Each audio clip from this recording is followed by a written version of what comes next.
And then I decided to draw it, and I plastered it on the ceiling of my van, so that when I would wake up in the morning, I could just stare at it and try to figure it out. And so I'm in the van in the morning, and I look at it, and then, you know, fairly rapidly I realize that there's a tetrahedron on the bottom of it. Okay? This part here is a tetrahedron, if it's seen in 3D. And then I looked up here, and I realized that in 3D, those lines would generate as well a octahedron. See, the thing is that most people don't see this thing as a 3D object. So flatten, it makes not much sense. But in 3D, it describes very specific geometry. So because I had this type of 3D mind, and I was always very intended on not doing the flat thing, I was trying to visualize this in 3D. But I couldn't figure out this middle box thing. I just couldn't figure it out. For weeks, months. Just like, you know, laying in my bed looking at this thing. And studying and all this. And then one day, I said, wait a minute. I realized that one of those boxes in the middle here, okay, matches the box in the top portion of the octahedron. So I thought, what if I slid the middle part box in the upper box and see what it generates? So I split them in two, and then I slid the bottom part into the top part. And when I did so, it was like a key, right? It just locked in and generated all the vectors necessary to have a tetrahedron and an octahedron, one on top of each other. So now I had all these vertices for 3D geometry. These are the only geometry necessary to produce a 64 tetrahedron grid. So I knew I was close. So I started to, I got really excited, and I continued studying and intensely studying, and I realized something, is that the Kabbalistic text doesn't say there's one tree at the root of foundation, the foundation of the universe, or at the root of the universe. There is 4 trees at the root of the universe. And they said that the 4 trees were attached at the same root. Now I thought, well, wait a minute. Maybe they're still giving us only half the code. Maybe there's 8 trees, and they're only giving us the polarity, the half polarity of the code. I looked at my structure again that I had come up with from sliding the bottom into the top, and I realized I had extra lines.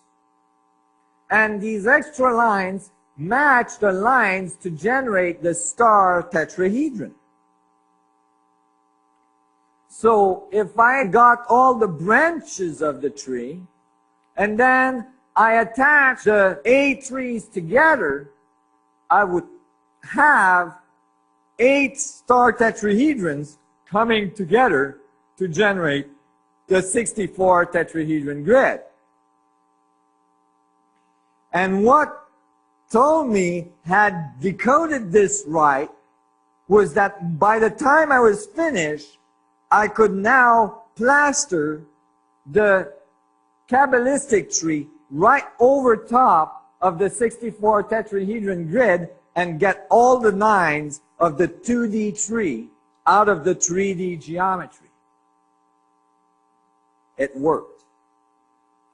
And hooked all together, it generated all the intersection necessary to build a 64 tetrahedron grid. And when I calculated this, then I saw that it could be done in many different ways. But one thing that was for sure, the Kabbalistic text said actually there's 10 spheres. They're called sephiroths. And they come from the word sapphire.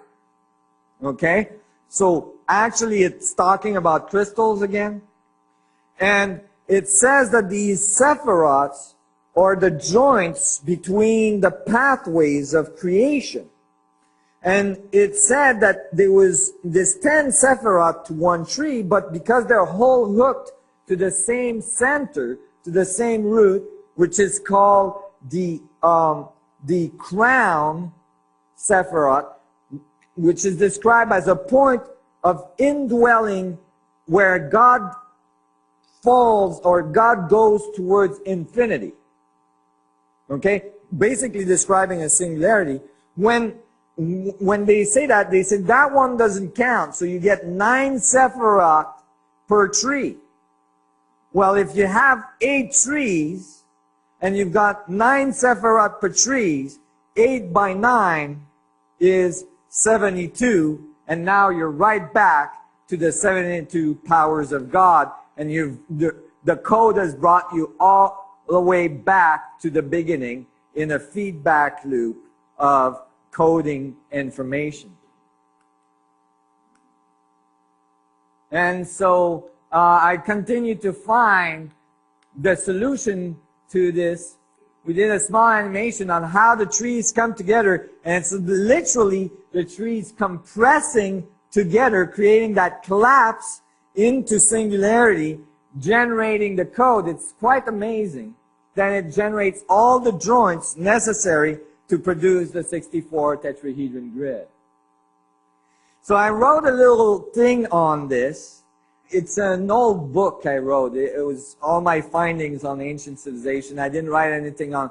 I wrote some physics in there, but just layman physics because I wasn't prepared yet for that. And the day I was writing this part of this little booklet that some people here have, that day, while writing this, I decided to log on to the net and look at what is happening in the crop circle world, and sure enough, that crop circle occurred that day.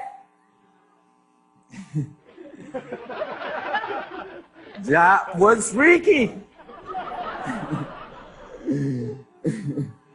So it really, was an amazing journey through this information of the Bible and the codes of ancient civilization all around.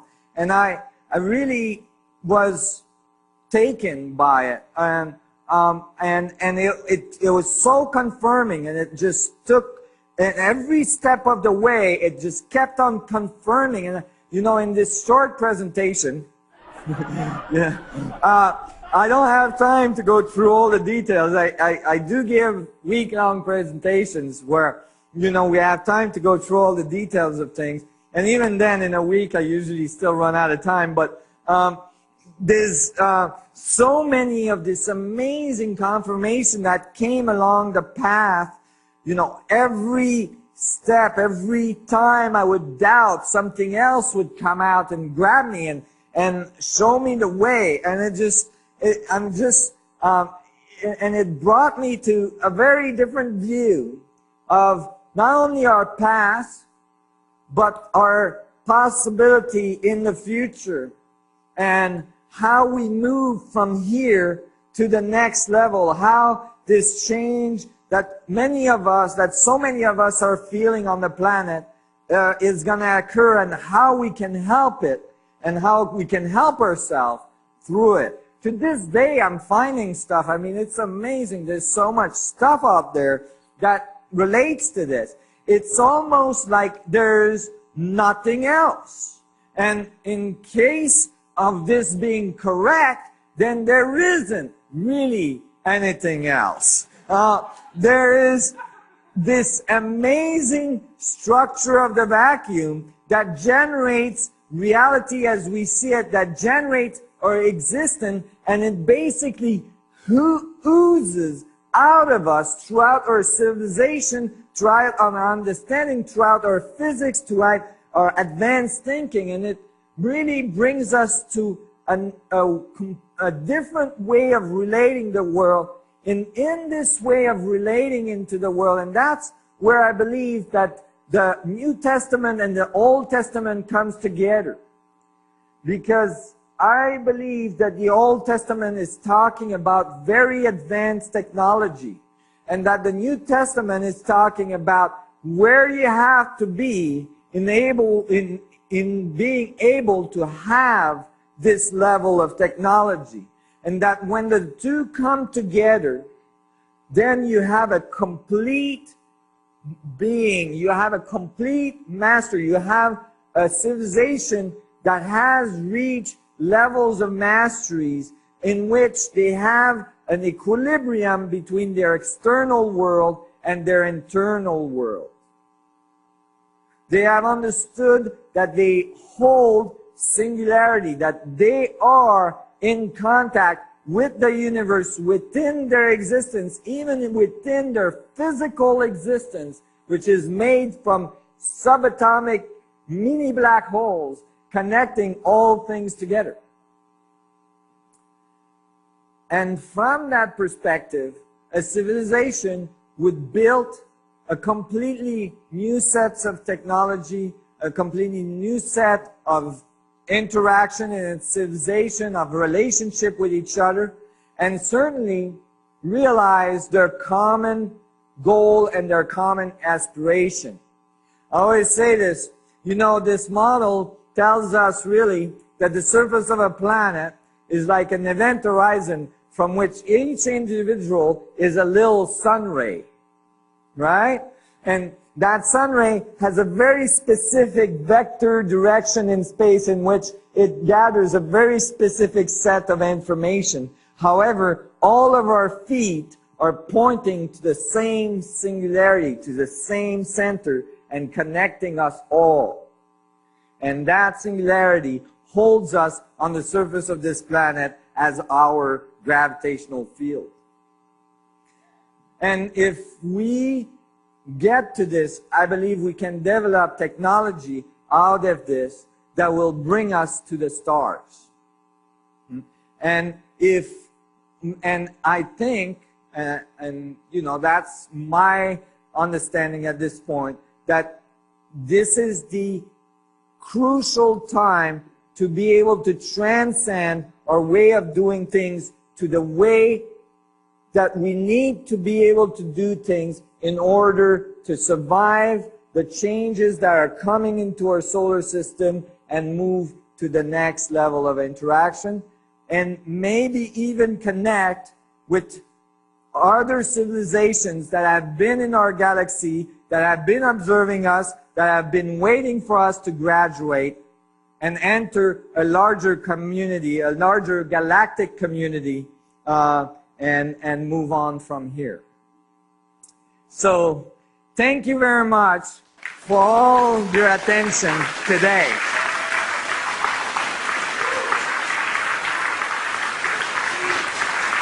Thank you. Thank you very much. Thank you. Thank you. Thank you. Thank you very much. 3D. But I couldn't figure out this middle box thing. I just couldn't figure it out. For weeks, months. Just like, you know, laying in my bed looking at this thing. And studying and all this. And then I decided to draw it, and I plastered it on the ceiling of my van, so that when I would wake up in the morning, I could just stare at it and try to figure it out. And so I looked up here, and I realized that in 3D, those lines would generate as well a noctahedron. See, the thing is that most people don't see this thing as a 3D object. So flatten, it makes not much sense. But in 3D, it describes very specific geometry. So because I had this type of 3D mind, and I was always very intended on not doing the flat thing, I was trying to visualize this I'm in the van in the morning, and I look at it, and then, fairly rapidly I realize that there's a tetrahedron on the bottom of it. Okay? This part here is a tetrahedron, if it's seen in 3D. And then I look